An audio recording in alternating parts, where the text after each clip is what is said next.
अस्सलाम वालेकुम। आज के लेक्चर में हम डायनेमिकली मेमोरी एलोकेट करेंगे एक एरे के लिए।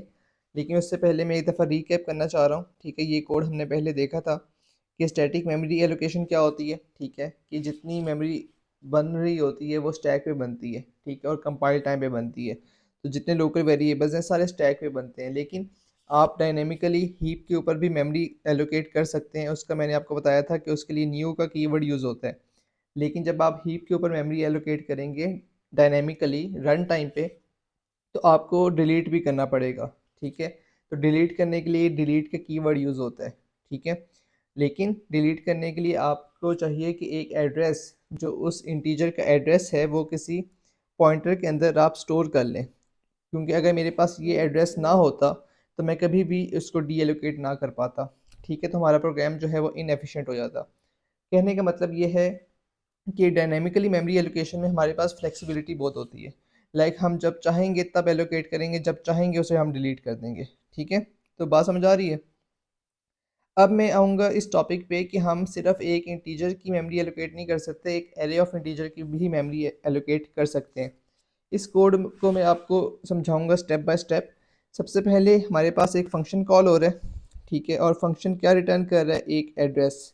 ठीक है, जो एक इंटीजर पॉइंटर के अंदर स्टोर हो रहा है। तो सबसे पहले हमारे पास जो रैम के अंदर एक पोर्शन है स्टैक का, उसमें मेन फंक्शन जो है वो लोड हुआ है। ठीक है, और उस मेन फंक्शन के अंदर हमारे पास एक लोकल वेरिएबल है जिसको मैं कह रहा हूँ स्टैटिक ए। ठीक है, इसकी डेफिनेटली कोई वैल्यू होगी, लेकिन वैल्यू जो होगी वो रिटर्न हो रही है इस फंक्शन से। तो इस फंक्शन को एग्जीक्यूट करते हैं। अब इस फंक्शन में क्या हो रहा है कि सबसे पहले तो हमारे पास एक हीप के ऊपर एलोकेशन हो रही है। मुझे कैसे पता चला कि हीप के ऊपर एलोकेशन हो रही है? इस न्यू के कीवर्ड से। ठीक है, लेकिन डिफरेंस ये है कि इस दफ़ा जो मेमोरी एलोकेशन हुई है वो एक सिंगल इंटीजर की नहीं हुई, बल्कि एरे ऑफ इंटीजर की हुई है। अगर आप देखें यहाँ पर एरे नोटेशन भी यूज़ हुई है। इट मीन्स कि सिंगल इंटीजर नहीं है, 5 साइज़ की एक एरे है जो हीप के ऊपर एलोकेट होगी, और उसका साइज़ जो है वो इस पॉइंटर में स्टोर होगा। ठीक है, सॉरी, साइज़ स्टोर नहीं होगा, एड्रेस स्टोर होगा। I am sorry. एनीवेज, तो हीप के ऊपर एलोकेशन हुई 5 साइज़ की एरे की। तो यहाँ पर मैं एक एरे बना लेता हूँ। ठीक है, जिसका साइज़ जो है वो 5 है, और हर इंडेक्स पे एक इंटीजर है, और टोटल बाइट्स कितनी होंगी? 20 बाइट्स। ठीक है, और उसके बाद वो कहता है कि हमारे पास जो एलोकेशन हुई है इस एरे का एक स्टार्टिंग एड्रेस भी तो होगा। उसको मैं डिनोट कर देता हूँ मिसाल के तौर पे। FF50 जो है वो मेरा एरे का स्टार्टिंग एड्रेस है। तो इट मीन्स कि पॉइंटर के अंदर, इस पॉइंटर के अंदर जो एड्रेस जाएगा वो स्टार्टिंग एड्रेस होगा, और हमारी एग्जांपल के अकॉर्डिंग वो है FF50।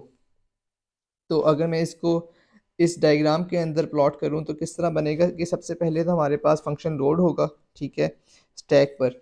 तो मैं इसको यहाँ पे इस तरह लोड कर देते हैं, और यहाँ पे हमारे पास एक लाइक पॉइंटर है। ठीक है, स्टैटिक पी, और इसके अंदर जो वैल्यू जाएगी उसको मैं डिफरेंट कलर से लिख देता हूँ। जो एड्रेस होगा, जो स्टार्टिंग एड्रेस होगा एरे का, डेट इज़ FF50।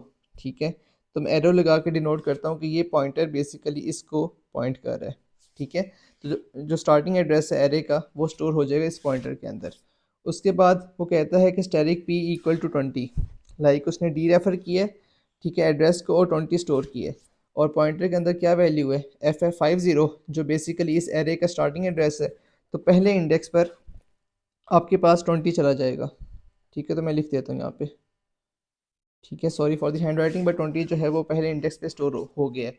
अब जो C++ का लेटेस्ट वर्जन है वो क्या करता है कि बाकी इंडेक्स पे बाय डिफ़ॉल्ट ज़ीरो पुट कर देता है। ठीक है, तो इनफैक्ट यहाँ पे भी पहले ज़ीरो ही था, लेकिन डेफिनेटली इसकी वैल्यू जो है वो ज़ीरो से अपडेट हो गई 20 हो गई। ठीक है, पहले इंडेक्स की बात कर रहा हूँ। लेकिन हो सकता है कि आप जो C++ का वर्जन यूज़ कर रहे हो वो ज़ीरो ज़ीरो वैल्यू ना दे, कोई गार्बेज वैल्यू दे दे, लेकिन जो मैंने चेक की है वो ज़ीरो देता है। ठीक है, एनीवेज। अच्छा, उसके बाद वो कहता है कि पी को सी आउट करो। ठीक है, ये जो पी है इसको सी आउट करो, तो मेरे पास क्या जाएगा? FF50। मेरी एग्जांपल के अकॉर्डिंग डेफिनेटली आपके लिए डिफरेंट होएगा। ठीक है, तो FF50 क्या है? पी की वैल्यू। और अगर मैं इसको डी रेफर कर रहा हूँ तो मुझे क्या मिल रहा था? 20 मिलेगा। ठीक है, वो नीचे जाके हम चेक भी करते हैं। और उसके बाद जो पी है, लाइक जो पॉइंटर है, वो रिटर्न हो रहा है। ठीक है, और रिटर्न होकर कहाँ जाएगा? जहाँ से फंक्शन कॉल हुआ था। ठीक है, और हम इस एड्रेस को स्टोर कर देंगे ए के अंदर, और क्योंकि ये फंक्शन की बॉडी ने अपनी एग्जीक्यूशन कंप्लीट की है तो ये डीएलोकेट हो जाएगा। इसको मेमोरी में करके देख लेते हैं। तो सबसे पहले वो क्या कह रहा है कि आपने 20 असाइन कर दिया, ठीक है। अब आप इस फंक्शन से पॉइंटर जो है रिटर्न करवाओ और ए के अंदर वैल्यू स्टोर हो रही है, तो FF50 जो है वो ए के अंदर स्टोर हो जाएगा। क्योंकि फंक्शन की एग्जीक्यूशन वाइंड अप हो गई है तो ये अब डीएलोकेट हो जाएगा, जिसको मैं अब रेस कर देता हूँ, ठीक है। एनीवेज, लेकिन जो मेमोरी एलोकेट हुई थी रैम के अंदर, लाइक हीप के अंदर, वो अभी भी एलोकेटेड है और उसका एड्रेस मेरे पास आ चुका है मेन में। और एड्रेस क्या है, FF50, ठीक है। और वो मेरे एक पॉइंटर के अंदर है जिस पॉइंटर का नाम है ए, ठीक है। अब आते हैं हम यहाँ पर और इसको कर देते हैं रेस, ताकि हमारे लिए कोई कन्फ्यूजन ना हो, ठीक है। तो कीप इट वेरी सिंपल। अच्छा, मुझे ये रेस नहीं करना चाहिए था, सो गो बैक। अच्छा, मैं दोबारा रेस कर देता हूँ, ठीक है। Keep it very simple. मेरे पास ए में क्या आ गया, FF50, ठीक है।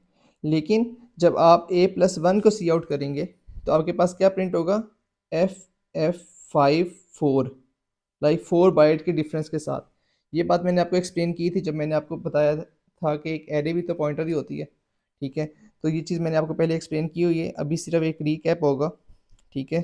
तो आपके पास जो स्टार्टिंग एड्रेस है वो तो FF50 है, तो अगले एलिमेंट का एड्रेस क्या होगा, 54, ठीक है। और उससे अगले एलिमेंट का एड्रेस क्या होगा, 58।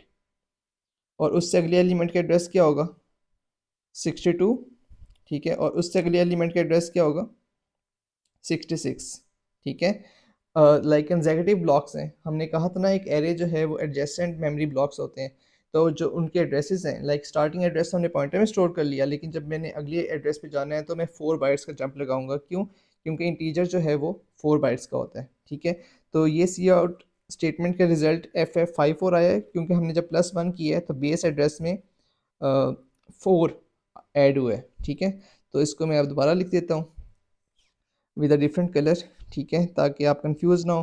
तो ए में क्या प्रिंट होगा, FF50, जो हमारी एग्जांपल के अकॉर्डिंग है। A+1 जब आप कर रहे हैं तो बेस एड्रेस में 4 बाइट्स ऐड हो रही हैं, डेट इज़ FF54, ठीक है।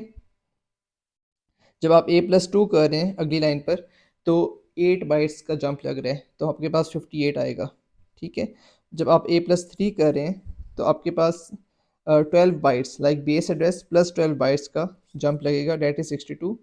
और उससे अगली लाइन पर 16 बाइट्स, डेट इज़ 66, ठीक है। जब आप स्टैटिक ए करेंगे तो बेसिकली वो FF50 को डी रेफर करेगा और उस पर जो मौजूद वैल्यू है उसको सी आउट करेगा, डेट इज़ 20, ठीक है। तो आपके पास ये जो सी आउट स्टेटमेंट है स्टैटिक ए वाली, यहाँ पर 20 जो है वो प्रिंट होगा, ठीक है। और अगर आप A+1 को डी रेफर करते हैं तो A+1 पे एड्रेस क्या है, 54, ठीक है। यहाँ पे लिखा भी हुआ है, आप देख सकते हैं कि 54 जो है वो मेरा एड्रेस है। तो अगर FF54 को आप डी रेफर कर लें तो आपके पास क्या मिलेगा, इस एग्जांपल के अकॉर्डिंग 0 मिलेगा, ठीक है।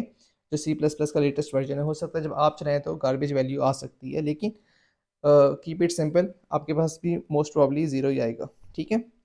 लेकिन एक चीज़ आपने लाजमी नोट करनी है कि जो भी स्टार्टिंग एड्रेस है और बाकी जो एलिमेंट्स प्रिंट हो रहे हैं वो 4 बाइट्स के डिफरेंस के साथ हो रहे हैं। इट मीन्स कि जो हमने हीप के ऊपर मेमोरी एलोकेट की थी 5 एरे की, एक एरे जिसका साइज़ 5 है, वो कंसेक्यूटिव इंटीजर्स हैं। और आपको सिर्फ स्टार्टिंग एड्रेस जो है पॉइंटर में स्टोर करना है, और फिर जब आप +1 करते जा रहे हैं तो 4 बाइट्स का जंप लग रहा है, ठीक है।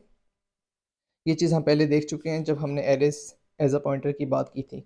और last but not the least, जब आपने एरे को लाइक डिलीट करना है तो आपके पास जो नोटेशन है वो थोड़ा सी डिफरेंट है। यहाँ पे आप देखें स्क्वायर ब्रैकेट आए हैं, क्योंकि अभी हमने सिंगल इंटीजर डिलीट नहीं करना, हमने पूरी एरे ऑफ इंटीजर डिलीट करना है।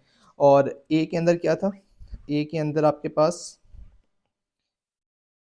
उस एरे का स्टार्टिंग एड्रेस था। तो जब आपने कहा डिलीट